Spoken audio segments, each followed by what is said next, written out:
नमस्कार दोस्तों, स्वागत है आपका आज के मुख्य समाचार में, जिसमें सबसे पहली और बड़ी खबर में आपको बताएंगे कि राहुल गांधी का मोदी पर हमला, कहा देश के भविष्य के साथ खेल रहे हैं प्रधानमंत्री। दूसरी बड़ी खबर में जिक्र होगा कि उत्तर प्रदेश विधानसभा चुनाव 2022 में भाजपा को हराने की कवायद में जुटे वामपंथी, अखिलेश यादव को समर्थन देने की तैयारी। और तीसरी बड़ी खबर में आपको बताएंगे कि कश्मीर को लेकर ममता का केंद्र पर हमला, कहा पूर्ण राज्य का दर्जा आखिरकार क्यों छीना।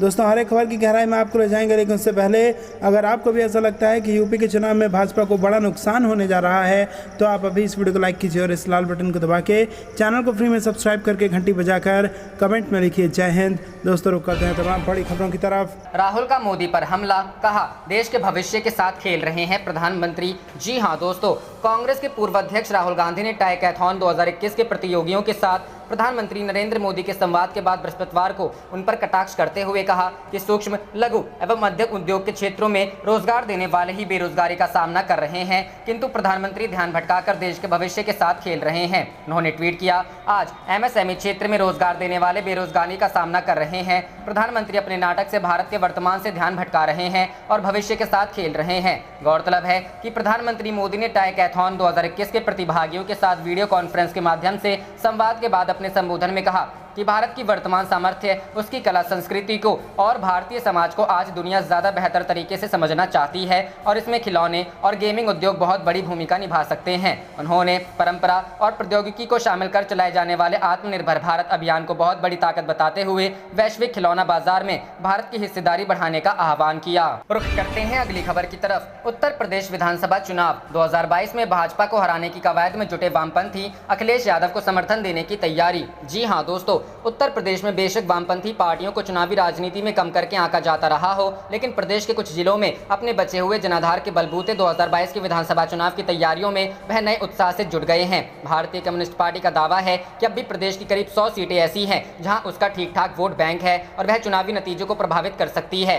सीपीआई की कोशिश है कि भाजपा और योगी सरकार के खिलाफ बनने वाली विपक्षी गठबंधन का वह भी अहम हिस्सा बने और समाजवादी पार्टी को एक मजबूत विकल्प के तौर पर उभरने में अपना पूरा सहयोग दे। सीपीआई के राष्ट्रीय सचिव और किसानों के आंदोलन में अहम भूमिका निभाने वाले नेता अतुल कुमार अंजान कहते हैं कि वामपंथी पार्टियां सांप्रदायिकता के खिलाफ लड़ाई में हमेशा से सपा के मुखिया मुलायम सिंह यादव के साथ रही हैं। अगर अतीत में देखें तो 1989 में कांग्रेस को हराकर तीसरे मोर्चे की सरकार बनवाने में भी वामपंथियों की बड़ी भूमिका रही है। ऐसे में आज जब प्रदेश में भाजपा और योगी सरकार पूरी तरह नाकाम हो चुकी है और जनता बदलाव चाहती है, तो समाजवादी पार्टी के नेतृत्व में एक बड़ा गठबंधन बनाकर 2022 में भाजपा को हराना जरूरी है। अमर उजाला से बातचीत करते हुए अतुल अंजान बताते हैं, जिन्होंने सपा के राष्ट्रीय अध्यक्ष अखिलेश यादव से अनौपचारिक तौर पर बात की है, लेकिन अभी तक कोई ठोस संकेत नहीं मिले हैं। दरअसल अखिलेश यादव जिस तरह अपने साथ राष्ट्रीय लोकदल, महान दल, भीम पार्टी आदि से बात कर रहे हैं और गठबंधन में लाने की कोशिश कर रहे हैं, उससे तो यही है कि एक बड़ा विकल्प आकार ले रहा है और मौजूदा समय में अखिलेश यादव ही योगी और भाजपा के सबसे मजबूत विकल्प हैं। प्रदेश को योगी राज से मुक्ति दिलाने के लिए जरूरी है कि इस गठबंधन को मजबूत किया। रुख करते हैं अगली खबर की तरफ। कश्मीर को लेकर ममता का केंद्र पर हमला, कहा पूर्ण राज्य का दर्जा क्यों छीना। जी हां दोस्तों, दिल्ली में प्रधानमंत्री आवास पर जम्मू कश्मीर को लेकर जारी अहम बैठक के बीच पश्चिम बंगाल की मुख्यमंत्री ममता बनर्जी ने बड़ा बयान दिया है। उन्होंने सरकार से सवाल करते हुए पूछा कि केंद्र ने आखिर जम्मू कश्मीर से पूर्ण राज्य का दर्जा क्यों छीना गया। ऐसा बिल्कुल नहीं होना चाहिए था, कश्मीर की आज़ादी नहीं छीननी चाहिए थी। ममता ने आगे सवाल किया कि 2 साल में भाजपा नेता के अलावा कोई भी कश्मीर नहीं जा सका, क्या सिर्फ भाजपा देशभक्त है, बाकी सब आतंकवादी हैं। सीएम ममता ने कहा कि केंद्र सरकार के इस कदम की वजह से पूरी दुनिया में भारत की छवि धूमिल हुई, सरकार को ऐसा नहीं करना चाहिए था। माना जा रहा है कि ममता के इस बयान के बाद भाजपा इसे राजनीतिक मुद्दा बना सकती है और राज्य में सरकार को घेरने का काम करेगी। बता दें कि जम्मू कश्मीर से अनुच्छेद 370 हटाए जाने के करीब 2 साल बाद आज पहली बार प्रधानमंत्री नरेंद्र मोदी राज्य के 8 राजनीतिक दलों के 14 नेताओं के साथ बैठक कर रहे हैं। पीएम मोदी के संग कश्मीरी नेताओं की बैठक शुरू हो गई है। हालांकि सर्वदलीय बैठक के एजेंडे का खुलासा नहीं किया गया। पीएम मोदी के संग सर्वदलीय बैठक में पूर्व मुख्यमंत्री फारूक अब्दुल्ला, महबूबा मुफ्ती और कांग्रेसी नेता गुलाम नबी आजाद समेत कई बड़े नेता मौजूद। रुख करते हैं अगली खबर की तरफ। बदल गई मोदी की चाल ढाल, भाजपा के हाथ से निकल गए देश के हालात, शिवसेना का निशाना। जी हां दोस्तों, शिवसेना ने गुरुवार को कहा कि केंद्र में सत्तारूढ़ भाजपा का सामना करने के मकसद से सभी विपक्षी पार्टियों को साथ लाने के लिए कांग्रेस नेता राहुल गांधी को एनसीपी अध्यक्ष शरद पवार के साथ मिलकर काम करना चाहिए। शिवसेना शिवसेना के मुखपत्र सामना में एक संपादकीय में कहा गया, गांधी केंद्र पर और उसकी नीतियों पर निशाना साधते हैं, लेकिन ट्विटर पर महाराष्ट्र में राष्ट्रवादी कांग्रेस पार्टी और कांग्रेस के साथ सत्ता साझा करने वाली शिवसेना ने दावा किया कि प्रधानमंत्री नरेंद्र मोदी के हाव भाव बदल गए हैं। इसने कहा, उन्हें पता है कि देश में स्थिति उनके हाथों से निकल गई है। लोगों के आक्रोश के बावजूद भाजपा और सरकार को आत्मविश्वास है कि उनके सामने कोई खतरा नहीं है, क्योंकि विपक्ष कमजोर एवं अलग थलग है। भारतीय जनता पार्टी के खिलाफ तीसरे मोर्चे की संभावना की तेज होती अटकलों के बीच पवार ने तृणमूल कांग्रेस, समाजवादी पार्टी, आम आदमी पार्टी, राष्ट्रीय लोकदल और लेफ्ट समेत 8 विपक्षी पार्टियों के नेताओं के साथ दिल्ली स्थित अपने आवास पर मंगलवार को बैठक की थी। हालांकि चर्चाओं में हिस्सा लेने वाले नेताओं ने कहा कि राष्ट्रीय मंच द्वारा एक जैसा सोचने वाले व्यक्तियों की गैर राजनीतिक बैठक थी। राष्ट्रीय मंच को पूर्व वित्त मंत्री एवं टीएमसी उपाध्यक्ष यशवंत सिन्हा ने अन्य लोगों के साथ मिलकर बनाया है। गुरुवार को प्रकाशित शिवसेना ने संपादकीय में कहा गया, राहुल गांधी को सभी विपक्षी पार्टियों को साथ लाने के लिए पवार के साथ हाथ मिलाना चाहिए। इसमें राय दी गई कि विपक्षी नेताओं की चाय पार्टी का आयोजन गांधी को करना चाहिए था। शिवसेना ने कहा, शरद पवार सभी विपक्षी पार्टियों को साथ ला सकते हैं, लेकिन फिर सवाल नेतृत्व का उठता है। अगर हम कांग्रेस से अगुवाई की उम्मीद करते हैं तो पार्टी खुद बिना किसी राष्ट्रीय अध्यक्ष के चल रही है। इसने कहा कि यूपीए नाम का संगठन है, लेकिन क्या देश के पास मजबूत एवं संगठित विपक्ष है? यह सवाल अब भी लंबित है। इसने तंज कसने वाले अंदाज में टिप्पणी की। शरद पवार के दिल्ली स्थित घर में राष्ट्रीय मंच की चाय पार्टी ने विपक्ष को सही स्थिति को दिखाया है। मराठी दैनिक ने कहा कि 2.5 घंटे तक चली बैठक में कुछ नहीं निकला, जबकि मीडिया में इसकी जोर शोर से चर्चा थी। इसने कहा, बैठक के आयोजकों ने कहा कि सरकार के पास देश के सामने मौजूद कई अहम मुद्दों को सुलझाने का कोई नजरिया नहीं है और राष्ट्रीय मंच वह नजरिया सरकार को उपलब्ध कराएगी। बैठक के कारण यह प्रकाश में आया कि राष्ट्रीय मंच नाम का कोई संगठन है जिसकी स्थापना यशवंत सिन्हा ने। रुख करते हैं अगली खबर की तरफ। जनसंख्या नियंत्रण कानून पर फिर सियासी जंग, बीजेपी के प्रयास को विपक्ष ने बताया धार्मिक उन्माद का ढंग। जी हां दोस्तों, देश में जनसंख्या नियंत्रण कानून का जिक्र एक बार फिर बाहर निकल आया है। ये सवाल फिर बहस का मुद्दा बन गया है कि क्या देश की जनसंख्या को नियंत्रित करने के लिए कानून का दरकार है। ये सर्वविदित है कि भारत की जनसंख्या जिस रफ्तार से बढ़ती जा रही है वो दिन दूर नहीं जब हम विश्व की सबसे बड़ी आबादी वाले देश के नागरिक होंगे। वर्तमान में हम जनसंख्या के मामले में चीन के बाद दूसरे पायदान पर हैं, लेकिन चीन ने कई साल तक कानून की लगाम से जनसंख्या पर नियंत्रण पा लिया और भारत अगले कुछ साल में चीन से आगे निकलकर नंबर 1 के पायदान पर होगा। लेकिन सच ये है कि हम इस पर गर्व करने की बजाय चिंता करने की जरूरत है। ये बात इस देश के हुक्मरानों को भी मालूम है कि बढ़ती जनसंख्या एक दिन देश के लिए मुसीबत बन जाएगी। लेकिन बहस का मुद्दा ये है कि जनसंख्या नियंत्रण का उपाय क्या होना चाहिए। क्या इसके लिए किसी कानून की जरूरत है या फिर शिक्षा और जागरूकता के जरिए कामयाबी मिल सकती है। जनसंख्या नियंत्रण को लेकर बीजेपी काफी समय से बेहद मुखर रही है। पार्टी के कई बड़े नेता समय समय पर बढ़ती जनसंख्या पर लगाम लगाने के लिए कानून की पुरजोर वकालत करते रहे हैं। नेताओं के इस तरह के बयान पर सियासी बखेड़ा भी होता रहा है, लेकिन इस बार बीजेपी ने एक कदम आगे बढ़कर कानून बनाने का ऐलान कर दिया है। इसकी शुरुआत पूर्वोत्तर के राज्य असम से हुई है, जहां बीजेपी की सरकार ने ऐलान कर दिया है कि 2 बच्चों से ज्यादा होने पर सरकारी नौकरी के साथ साथ किसी भी तरह की अन्य सरकारी सहायता और योजनाओं से वंचित कर दिया जाएगा। असम के बाद अब जारी देश के सबसे बड़े सूबे की है। उत्तर प्रदेश की योगी सरकार ने भी इस ओर कदम बढ़ा दिया है। जनसंख्या नियंत्रण कानून बनाने के लिए फिलहाल विधि आयोग की तरफ से रिपोर्ट तैयार की जा रही है। रिपोर्ट के आधार पर ही आगे सरकार फैसला। रुख करते हैं अगली खबर की तरफ। राकेश टिकैत बोले, 4 लाख ट्रैक्टर यही हैं और 25 लाख किसान भी, बिल वापसी ही हमारी घर वापसी। जी हां दोस्तों, भारतीय किसान यूनियन के नेता राकेश टिकैत ने कृषि कानूनों के मुद्दे पर सरकार को फिर चेतावनी दी। टिकैत ने आज अपने आधिकारिक ट्विटर हैंडल से ट्वीट किया कि 4 लाख ट्रैक्टर यही दिल्ली के पास हैं और 25 लाख किसान भी यही हैं। 26 तारीख भी हर महीने आती है, तो ये सरकार याद रख ले। इसके साथ ही टिकैत ने बिल वापसी ही घर वापसी हैशटैग इस्तेमाल किया। मालूम हो कि भाकियू समेत देश भर के कई किसान संगठन किसानों को सरकार के खिलाफ लामबंद करने में लगे हैं। वे चाहते हैं कि कृषि कानून रद्द हो और एमएसपी वाला कानून लाया जाए। राकेश टिकैत ने किसानों को ट्रैक्टरों के साथ तैयार रहने के लिए कहा है।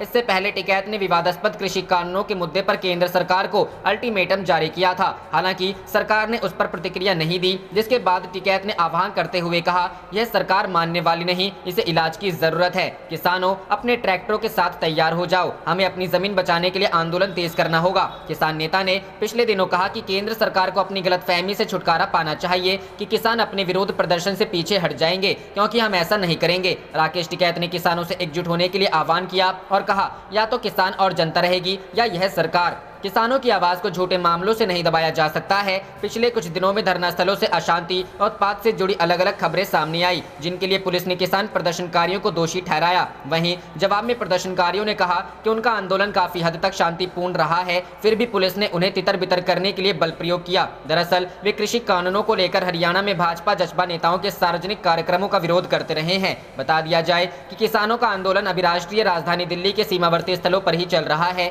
किसान प्रदर्शनकारी 3 कृषि कानूनों को निरस्त कराने की मांग पर अड़े हैं। इसी तरह इस आंदोलन शुरू हुए 200 से अधिक दिन बीत चुके हैं। इन्होंने मांग की है कि 3 कानून किसान उपज व्यापार और वाणिज्य अधिनियम 2020, मूल्य आश्वासन और कृषि सेवा अधिनियम 2020 पर किसान समझौता और आवश्यक वस्तु अधिनियम 2020 को वापस लिया जाए और फसलों के लिए न्यूनतम समर्थन मूल्य की गारंटी के लिए एक नया कानून बना। रुख करते हैं अगली खबर की तरफ। पीएम मोदी की बैठक के खिलाफ कश्मीरी पंडितों का प्रदर्शन सियासी मोहरे के तौर पर इस्तेमाल करने का आरोप लगाया। जी हां दोस्तों, जम्मू कश्मीर के सियासी भविष्य को तय करने के लिए प्रधानमंत्री नरेंद्र मोदी आज जम्मू कश्मीर के विभिन्न राजनीतिक दलों से मीटिंग कर रहे हैं। लेकिन इस मीटिंग से ठीक पहले करीब 30 साल पहले आतंकवाद का दंश झेल चुके कश्मीरी पंडित प्रधानमंत्री की इस बैठक के खिलाफ एकजुट हो गए हैं। 90 के शुरुआती दशक में कश्मीर में आतंकवाद का दंश झेल चुके करीब 5 लाख कश्मीरी पंडित प्रधानमंत्री के दिल्ली में आज जम्मू कश्मीर के विभिन्न राजनीतिक दलों से होने वाली बैठक के खिलाफ लामबंद हो गए हैं। कश्मीरी पंडितों के संगठन ऑल इंडिया यूथ कश्मीरी समाज के कार्यकर्ताओं ने जम्मू में इस बैठक के खिलाफ प्रदर्शन किया और जमकर नारेबाजी की।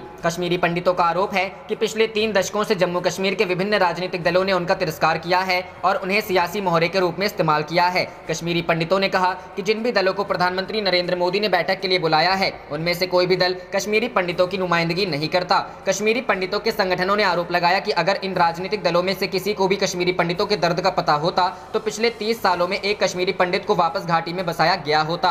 कश्मीरी पंडितों ने आरोप लगाया कि बीजेपी से पहले जो भी राजनीतिक दल केंद्र में रहे हैं, उनकी कश्मीरी पंडितों के लिए नजरअंदाज की अभी जारी है और केंद्र में बैठी बीजेपी सरकार ने एक बार फिर कश्मीरी पंडितों को नजरअंदाज किया है। कश्मीरी पंडित संगठनों ने आरोप लगाया कि इस परिसीमन की बात की जा रही है, उसमें कश्मीरी पंडितों के संगठनों और नेताओं को भी भागीदार बनाया जाना चाहिए। रुख करते हैं अगली खबर की तरफ। महंगाई की मार जारी, एक बार फिर पेट्रोल डीजल के बढ़े दाम। मुंबई में 104 तो चेन्नई में 99 रुपए के करीब पहुंची कीमत। जी हां दोस्तों, देश की जनता पर महंगाई की मार जारी है। पेट्रोल डीजल के दामों में एक बार फिर बढ़ोतरी हुई है। तेल की कीमत एक नए रिकॉर्ड स्तर पर पहुंच गई है। देश के 4 बड़े महानगरों में आज पेट्रोल 26 पैसे तक और डीजल 7 पैसे तक महंगा हुआ। इसके साथ ही मुंबई में पेट्रोल 104 रुपए प्रति लीटर और चेन्नई में 99 रुपए प्रति लीटर के करीब पहुंच गया है। तेल कंपनियों के अनुसार दिल्ली में पेट्रोल की कीमत 26 पैसे बढ़कर 97.76 रुपए और डीजल की कीमत 7 पैसे बढ़कर 88.30 रुपए प्रति लीटर हो गई। दिल्ली में जून में अब तक पेट्रोल का मूल्य 3.53 रुपए और डीजल 5.3 पैसे और डीजल की कीमत 3.15 बढ़ चुकी है। इससे पहले मई में पेट्रोल 3.83 रुपए और डीजल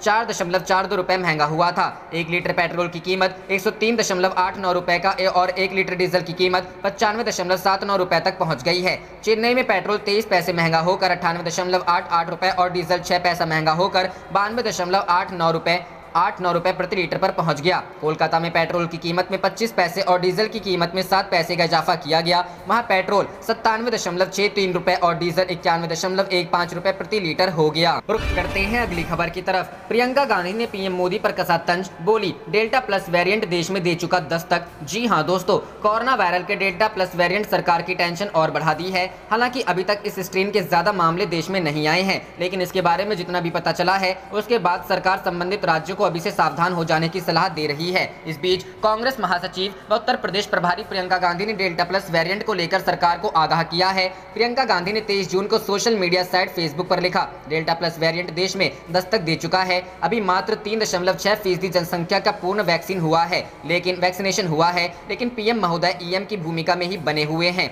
पीएम द्वारा खुद की पीठ थपथपाने के अगले ही दिन वैक्सीनेशन में 40% की गिरावट आ गई। प्रियंका गांधी ने योग दिवस पर हुए रिकॉर्ड वैक्सीनेशन को प्रोपेगेंडा का फॉर्मूला बताते हुए कुछ आंकड़े दिए। प्रियंका गांधी ने कहा कि मध्य प्रदेश में 20 जून को 692 वैक्सीन लगी, 21 जून को 16,91,967 और 22 जून को 4825। इतना ही नहीं, प्रियंका गांधी ने आरोप लगाया कि पहले वैक्सीन जमा की गई, इवेंट के लिए एक दिन में लगा दी, फिर अगले दिन कम। दिसंबर तक सबको वैक्सीन देने के लिए देश में प्रतिदिन 80 से 90 लाख वैक्सीन लगानी होंगी। रुख करते हैं अगली खबर की तरफ। किसान आंदोलन, आज सहारनपुर से निकलेगी ट्रैक्टर यात्रा, कल पहुंचेगी गाजीपुर बॉर्डर। जी हां दोस्तों, केंद्र के कृषि कानूनों के खिलाफ किसान पिछले 7 महीने से आंदोलनरत हैं और सरकार के साथ बातचीत भी बंद है। इस बीच भारतीय किसान यूनियन के नेतृत्व में गुरुवार को किसान ट्रैक्टर यात्रा निकलेगी, जो कि कल यानी कि शुक्रवार को गाजीपुर बॉर्डर पहुंचेगी। किसान ट्रैक्टर यात्रा गुरुवार को सहारनपुर से शुरू होकर मुजफ्फरनगर होते हुए मेरठ टोल प्लाजा पर पहुंचेगी। टोल प्लाजा पर रात्रि विश्राम कर किसान ट्रैक्टर यात्रा शुक्रवार सुबह गाजीपुर बॉर्डर के लिए कूच करेगी।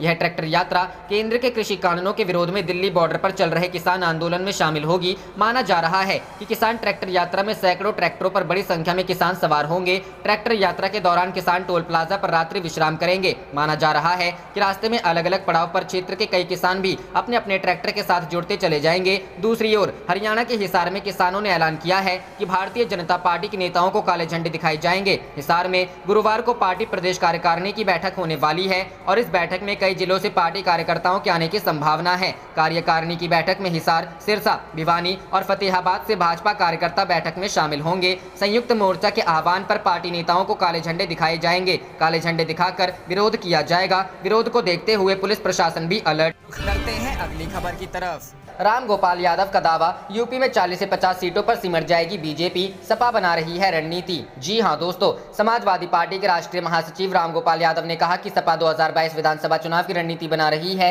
हमारा कांग्रेस व बसपा से कोई गठबंधन नहीं होगा, बाकी दलों से विचार किया जा रहा है। उन्होंने दावा किया कि हमारा लक्ष्य 300 प्लस सीटें हैं और बीजेपी 40 से 50 सीट पर सिमट जाएगी। राम गोपाल यादव ने बताया कि हमारे पूरे परिवार ने कोरोना का टीका लिया हुआ है। हमारे लोग जाकर कोरोना का टीका लगवा रहे हैं। इस पर राजनीति की बात नहीं है, हम लोग फोटो में यकीन नहीं रखते। उन्होंने आरोप लगाते हुए कहा कि आज पूरे उत्तर प्रदेश में टीकाकरण की रफ्तार काफी सुस्त है। देश में भी टीकाकरण का यही हाल है। अमेरिका ने अपनी जनसंख्या का 70% टीका लगा लिया है और भारत में यह 10% के आसपास है। उत्तर प्रदेश में धर्मांतरण का केस सामने आने पर राम गोपाल यादव ने कहा कि चुनाव नजदीक आ रहा है, यही सब अब होगा। बीजेपी ने काम तो किया नहीं, अब कुछ निर्दोष पकड़े जाएंगे। उन्होंने कहा कि जिला पंचायत चुनाव में बीजेपी हमारे जीते हुए लोगों को खूब पैसों का लालच देके अपने साथ लेकर जा रही है। हम तो पैसा नहीं दे पा रहे हैं, लिहाजा बीजेपी को जनता ने नकार दिया तो अब पैसों का खेल कर रही है। सपा के राष्ट्रीय महासचिव ने बीजेपी की बैठक पर कहा कि बीजेपी चुनाव की तैयारी की बैठक नहीं मान मनवर की बैठक चल रही है। उत्तर प्रदेश को एक ऐसा सीएम मिला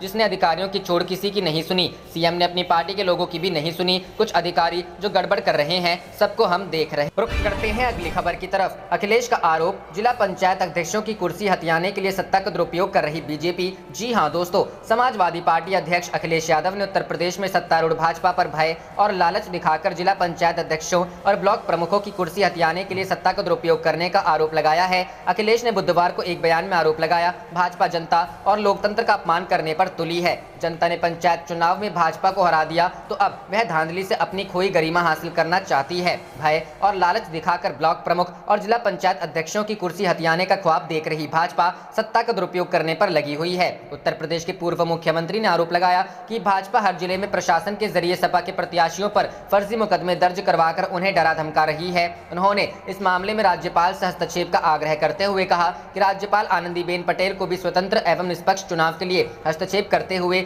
समुचित निर्देश देने चाहिए। अखिलेश ने कहा कि सत्ता की भूख के चलते भाजपा पुलिस और राजस्व विभाग के अधिकारियों के माध्यम से भी क्षेत्र पंचायत एवं जिला पंचायत सदस्यों पर प्रलोभन एवं आतंक के जरिए भाजपा के पक्ष में मतदान के लिए दबाव डाल रही है। उन्होंने कहा कि भाजपा नेतृत्व में सत्ता का गुरूर छाया है, विपक्ष के प्रति द्वेष भाव और अहंकार सिर पर चढ़कर बोल रहा है, मगर भाजपा को यह समझना चाहिए कि लोकतंत्र में गरिमा जनादेश का सम्मान करने में होती है, उसके साथ धोखाधड़ी करने में। रुख करते हैं अगली खबर की तरफ। योगी सरकार पर बरसी प्रियंका, बोली यूपी में जंगलराज, महिलाओं की सुरक्षा भगवान भरोसे। जी हां दोस्तों, कांग्रेस महासचिव प्रियंका गांधी वाड्रा ने उत्तर प्रदेश में महिला विरोधी अपराध के मुद्दे को लेकर बुधवार को राज्य की भाजपा सरकार पर निशाना साधते हुए कहा कि इस जंगलराज में महिलाओं की सुरक्षा भगवान भरोसे है। उन्होंने मथुरा और हमीरपुर की घटनाओं का उल्लेख करते हुए ट्वीट किया, उत्तर प्रदेश में महिलाओं के खिलाफ ऐसे अपराध हो रहे हैं कि रूह कांप जाए, लेकिन सरकार सो रही है। प्रियंका ने कहा, मथुरा में 1 साल से लड़की को परेशान कर रहे गुंडों ने घर में घुसकर उसे छत से फेंक दिया। हमीरपुर में छेड़खानी से परेशान युवती ने आत्महत्या कर ली। कांग्रेस के उत्तर प्रदेश प्रभारी ने आरोप लगाया कि जंगल राज में महिलाओं की सुरक्षा भगवान भरोसे है। रुख करते हैं अगली खबर की तरफ। यूपी चुनाव की तैयारियों में जुटा कांग्रेस सेवा दल, प्रदेश अध्यक्ष बोले सभी जिलों में सड़कों पर उतरेंगे। जी हां दोस्तों, 2022 में होने वाले उत्तर प्रदेश विधानसभा चुनाव को लेकर कांग्रेस सेवा दल भी जोर शोर से तैयारियों में लगा है। कांग्रेस मुख्यालय पर आयोजित कांग्रेस सेवा दल की प्रदेश कार्यकारिणी की बैठक में 2022 को लेकर लंबा मंथन हुआ। सेवा दल के राष्ट्रीय अध्यक्ष लालजी देसाई ने कहा कि वर्तमान सरकार के कुशासन में जनता पीड़ित है। कोरोना काल में मौत के आंकड़े छुपाए गए। लालजी देसाई ने कहा कि देश में जनता के साथ धोखाधड़ी हो रही, अब तो रामलला के साथ भी धोखाधड़ी हो रही है। उन्होंने आरोप लगाते हुए कहा कि ये बात करते बेटी बचाओ की है, लेकिन आज महिलाएं बीजेपी नेताओं से डरती हैं। लालजी देसाई ने धर्मांतरण के मुद्दे पर कहा कि संघ और भाजपा के लोग जाति धर्म के नाम पर जहर बांट रहे हैं। संघ और भाजपा जहां भी चुनाव आते हैं वहां हिंदू मुसलमान के नाम पर ध्रुवीकरण करते हैं। भारत पाकिस्तान, हिंदू मुसलमान, शमशान कब्रिस्तान करना इनकी नीति है। उन्होंने कहा कि हम कांग्रेस सेवा दल के तले धरातल पर काम करेंगे, अमृत बांटेंगे, 2022 के लिए जनता के बीच मजबूती से जाएंगे।